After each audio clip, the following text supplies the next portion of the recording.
Hi, today we are going to discuss about setting up low power configuration standby policy for the CC13X2 Low. So to start with, we have to go to in the project we have to go open the CFG file. This is in my case debug.cfg. If I double click here, I get to see the available products. Here just type power and enter. Just wait for a minute for the power to show up.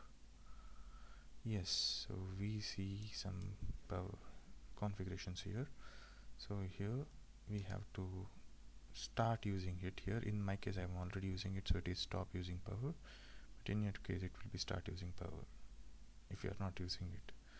And other configurations are still use power. As you see, this should have been here.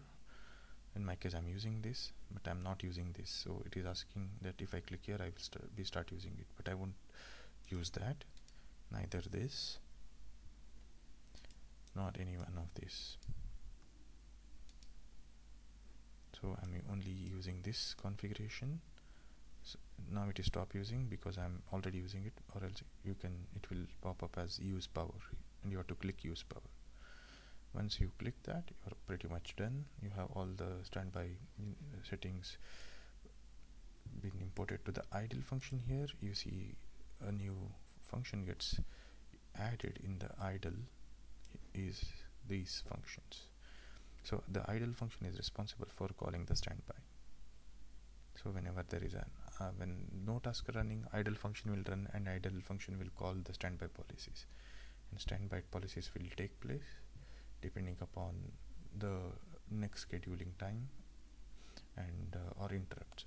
So we can also wake up the device on interrupt, so we'll also discuss about that.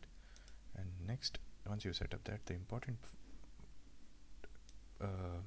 stuff to do next is to go to properties, go to predefined symbol and add this symbol, power saving.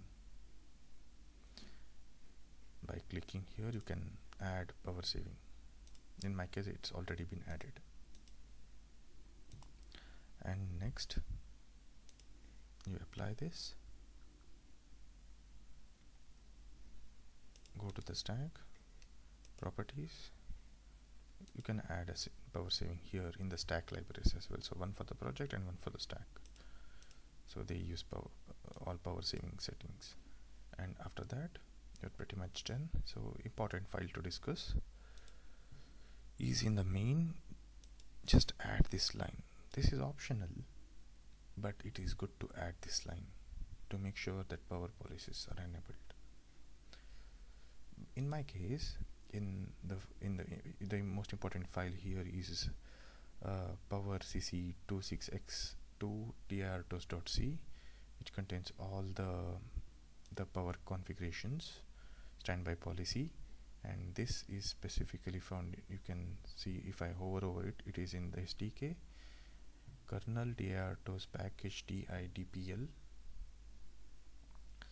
In there it is power CC13X2 dir_dir.c file, very important file which contains implementation of standby policies, standby policy function. And one more important file is here, is in your boards, in your BLE5 stack boards, you have CC13X2P launch Excel. In that folder CC13X2P1 _ launch excel.c file, very important file which contains power configuration structure.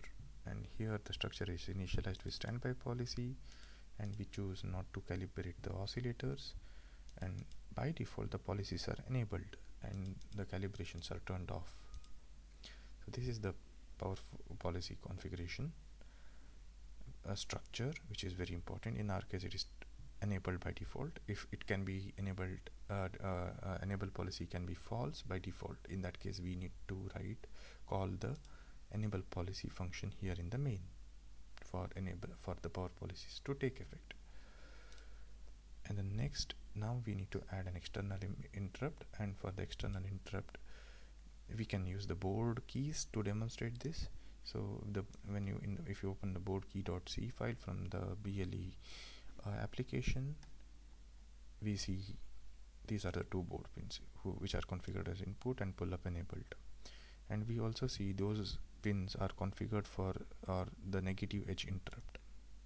These are standard for interrupt setting. If you want to add power on wake up, you need to add one more line, is this for button 1 wake up on negative edge. This particular option is very important, and this is for button 0, this configuration. So these two configuration for button 0 and button 1. So by pressing button 0 and button 1, we can wake up the processor on interrupt, and that's it.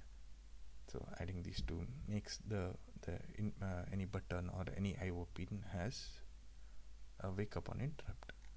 So again, to summarize, we need to create a pin configuration like this, and the pin configuration needs to be set up for interrupt, and adding to the interrupt we should set it up as wake up on negative edge setting.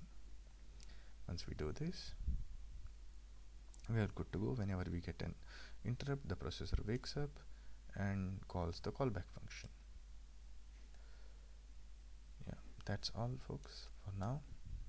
Enjoy, have fun.